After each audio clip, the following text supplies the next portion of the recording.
j'espère que vous allez bien. En tout cas moi ça va super.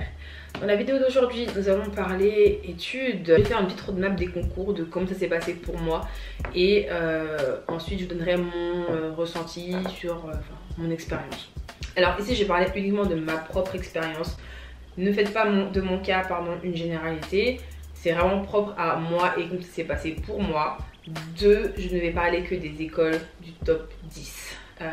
Ce qui concerne environ 12 écoles à peu près. Pourquoi 12 écoles? Parce que certaines écoles sont à égalité dans les classements, donc ça fait que le top 10 en général il est composé de 12 écoles, 12 à 13 écoles pardon, et encore 13 ça fait beaucoup. Et enfin je ne vais parler que du PGE. Là je ne connais pas en fait comment ça se passe pour les Global BBL, les autres bachelors, les autres programmes, les CFA et tout, mais je vais parler uniquement du programme Grande École. C'est celui que je connais en fait, le PGE, le Master in Management, qui est la formation la plus importante proposée par les écoles de commerce et la plus reconnue, si je peux dire ça.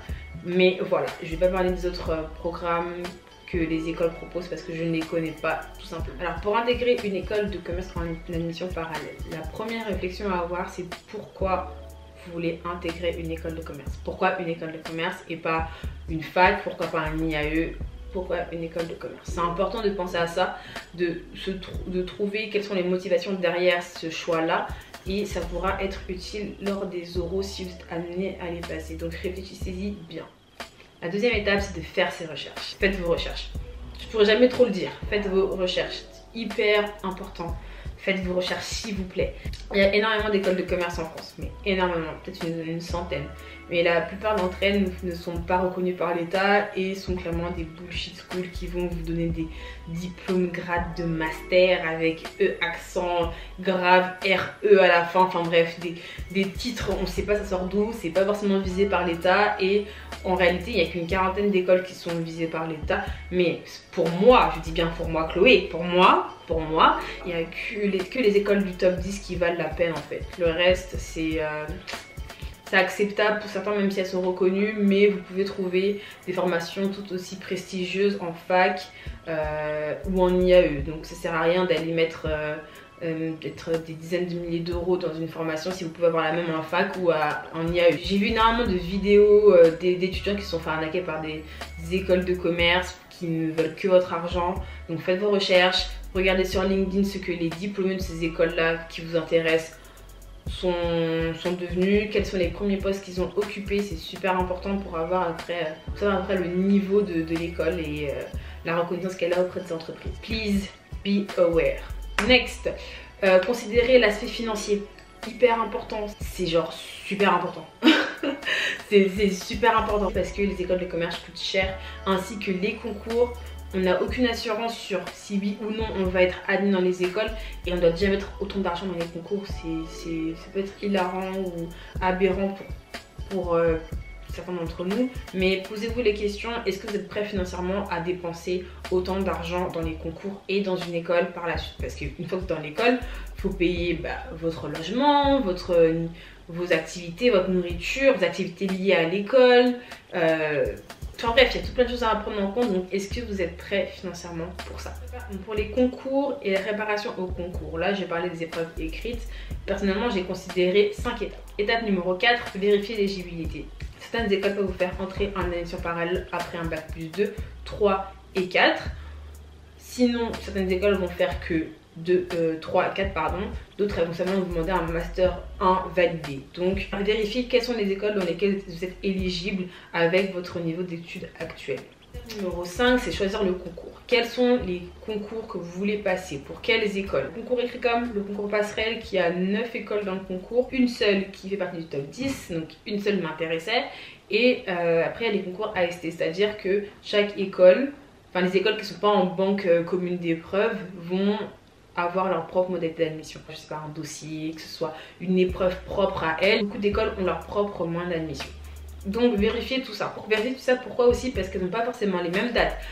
Passerelle et Écricom en général ça se passe en avril, mais les écoles qui ont leurs propres épreuves peuvent vous demander de faire tout pour février, par exemple février-mars. Donc vérifiez votre calendrier. L'étape numéro 6, 6. L'étape numéro 6 pour moi est l'étape des tests annexes. Je vais appeler comme ça, je ne sais pas si c'est un nom. Enfin, les tests d'aptitude si vous préférez. Donc je fais référence au TOEIC et au TAJMAJ. Le TOEIC, pour ceux qui ne connaissent pas, c'est un concours, c'est un test d'anglais qui va évaluer votre niveau en compréhension orale et en compréhension écrite. Il est pratiquement tout le temps demandé, à part si l'école a une épreuve d'anglais propre à son concours, mais il est demandé et il vous sera très utile dans le monde du travail. Par rapport au TOEIC, on va considérer un bon score aux alentours de 700, 750, mais les écoles de commerce vont vous demander minimum 900. Donc quand vous passez, visez le 900 sur 980, c'est hyper important. N'hésitez pas à le refaire, même si ça a un coût, mais visez vraiment ça parce que ça peut vous apporter des points sur votre dossier. Ensuite on a le TAJMAJ. Alors le TAJMAJ, ça a été un cauchemar pour moi. Ça a été un cauchemar, mais le TAJMAJ a été très important et a déterminé en fait mon admissibilité dans certaines écoles. Le TAJMAJ est un test d'aptitude de gestion. C'est un QCM qui est divisé en 6 sous-parties et dure au total 2 heures sous forme de QCM à point négatif, je tiens à préciser. Donc le TAJMAJ est un vrai challenge. Quand vous le préparez, préparez-le sérieusement. Certains font le choix de passer par des prépas admission parallèles, ou certains font le choix, comme moi je l'ai fait, de le préparer toute seule grâce à des bouquins. Le livre qui m'a aidé à réviser le TAJMAJ a été le grand manuel de TAJMAJ d'Arnaud Sevigné et de Joachim Pinto. Ces deux-là, vraiment grosse dédicace parce que sans eux, je pense que j'aurais jamais réussi à intégrer certaines écoles parce que les conseils qu'ils m'ont donnés et les connaissances qu'ils ont sur les concours sont juste incroyables. L'étape numéro 7 pour moi est de ne pas négliger vos notes de licence. Vos notes de licence ou de même de master, ça dépendra du niveau, à quel niveau vous serez quand vous allez passer des concours. Mais ne négligez vraiment pas vos notes parce que avec le Covid, les épreuves vont changer et les épreuves acquises n'auront plus la même importance que les notes pour le dossier. Et aussi, dernier conseil, donc étape 8, là c'était 8. L'étape 8, c'est de réviser les concours, donc les épreuves écrites. Regardez quelles sont les écoles qui auront encore des épreuves écrites. Essayez de trouver des annales, entraînez-vous, essayez de comprendre les enjeux de chaque épreuve et entraînez-vous, que ce soit pour la compréhension de texte, que ce soit pour... et quoi encore, compréhension de texte, l'épreuve d'anglais pour les écoles qui proposent de l'anglais. Vraiment révisez et prenez ça sérieusement parce que voilà, une fois que vous avez passé les écrits, vous êtes admissible dans les écoles, c'est-à-dire vous êtes éligible à passer les oraux. Une fois que vous avez tous vos résultats d'admissibilité, que vous savez dans quelles écoles vous pouvez passer les oraux, je vous conseille vivement de ne sélectionner qu'un nombre restreint d'écoles. Pourquoi? Parce que vous allez faire votre tour de France. Ça consiste à aller dans tous les campus pour passer les oraux, et sachant que à part les 3 premières écoles, les 3 parisiennes, le reste des écoles sont en région, elles sont pas en Ile-de-France, vous allez devoir vous déplacer d'une région à l'autre pour pouvoir passer les oraux. C'est fatigant, c'est long, vous avez très peu de temps entre chaque ville, et ne prenez pas un nombre trop élevé d'écoles. Personnellement, j'en ai passé 5.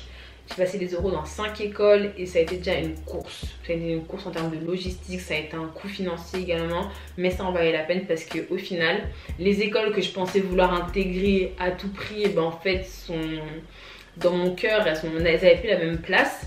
Et d'autres écoles se sont démarquées. Donc les admissibles, c'est vraiment une période clé pour vous pour faire votre choix et aussi pour intégrer l'école. Les épreuves orales consistent en un entretien de personnalité et des oraux de langue. Donc un en anglais et l'autre en LV2 de votre choix. Donc pour le premier entretien, c'est-à-dire la personnalité qui est le plus important, soyez naturel.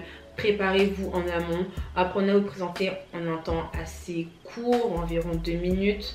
Essayez d'être cohérent dans votre discours. Préparez un projet professionnel qui soit cohérent aussi à placer dans le discours.